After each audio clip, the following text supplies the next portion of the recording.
இயேசுவின் நாமத்தில் உங்களை வாழ்த்துகிறேன். உங்கள் அன்போடு இந்த காலை உடன்படிக்கை தியானத்திற்கு வரவேற்கிறேன். You're most welcome to the Covenant of the Day, and today is the 2nd September 2025, Tuesday. September கிருபினாலே நாம் காண்டு இன்றைக்கு 2வது நாள். மிகவும் உலகம் சுறுசுறுப்பாய் போய் கொண்டிருக்கிறது. அதைவிட சுறுசுறுப்பாக சாத்தான் அவனுடைய பணியை செய்து கொண்டிருக்கிறான். ஆனால் நீங்களும் நானும் கர்த்தருடைய பிள்ளைகளும் எவ்வளவு வேகமாக ஆண்டவருடைய பணியை செய்கிறோம் என்று நாம் சோதித்து பார்க்கின்ற காலம் இது. ஒப்பு கொடுப்போமா? சரி, இன்றைக்கான பகுதியை நாம் அது மார்க்கு 5:12. அருமையானவர்களே, நேற்று நாம் பார்த்தோம்ல, அந்த லெகியோன் என்கிற பிசாசு இயேசுவின் இடத்துல ஒரு விண்ணப்பத்தை வைக்கிறது. அந்த விண்ணப்பத்தினுடைய தொடர்ச்சி தான் இன்னைக்கு. Chapter 5:12.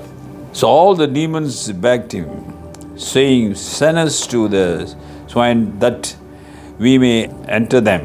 அந்த பிசாசுகள் எல்லாம் அவரை நோக்கி, பன்றிகளுக்குள்ளே போகும்படி அவைகளுக்குள்ளே எங்களை அனுப்பும் என்று அவரை வேண்டிக் கொண்டன. யாரை வேண்டிக் கொண்டன? இயேசுவை. யார் வேண்டியது?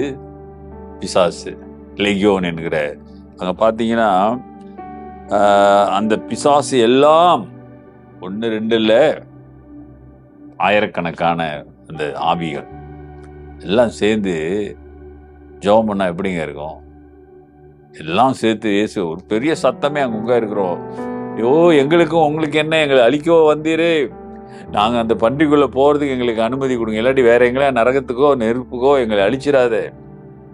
அந்த ஆத்தங்கம் சொல்லுவோம், அந்த பயம், என்ன கேட்குன்னு தெரியல. அந்த ஆவிகள் சுற்றி முற்றி பார்த்துருக்கோம், எங்கே போகலாம், இதோ அது பன்றிங்க மேய்ஞ்சிட்டு கிடக்கு. ஆயிரக்கணக்கான பன்றிகள் அங்கே மேய்ஞ்சி கொண்டு இருந்தது, மேய்ச்சிக்கிட்டு இருக்கிறாங்க. அப்போ அதுங்களுடைய ரிக்வெஸ்ட், எங்களை பன்றிக்குள்ள அனுப்பும். அருமையானவர்களே, பழைய ஏற்பாட்டு பன்றியை நாம் சாப்பிடக்கூடாது. யூதர்கள் பன்றியை சாப்பிட மாட்டாங்க. அதைத்தான் இன்றைக்கு இஸ்லாமியர்களும் செய்கிறாங்க. யூதர்கள் தான் பன்றி சாப்பிட மாட்டாங்க, ஏன்னா நியாயப்பிரமாணத்தில் இருக்கிறது.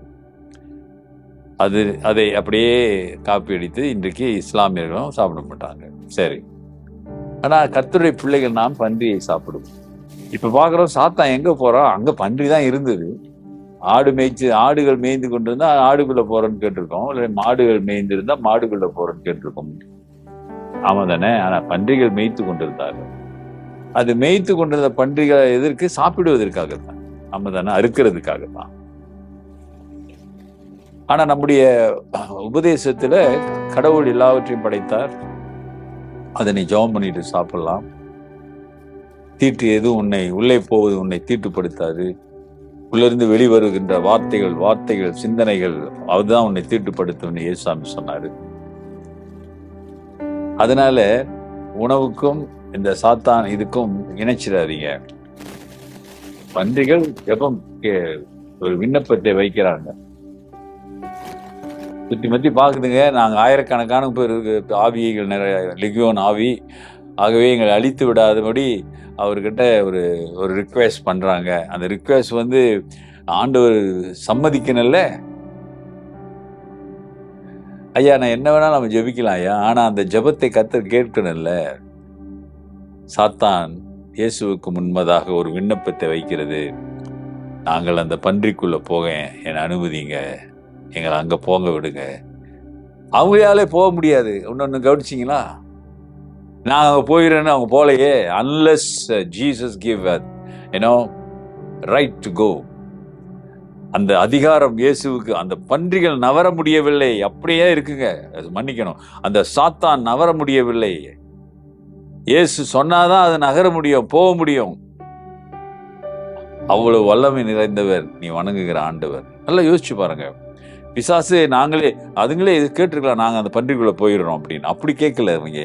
நாங்கள் பன்றிக்குள்ள போக எங்களை அனுமதிங்க. Requesting the permission. Brother and sister, ஆண்டோடைய வல்லமையை இன்னும் நீங்கள் அறியாமல் இருக்கிறீர்கள்.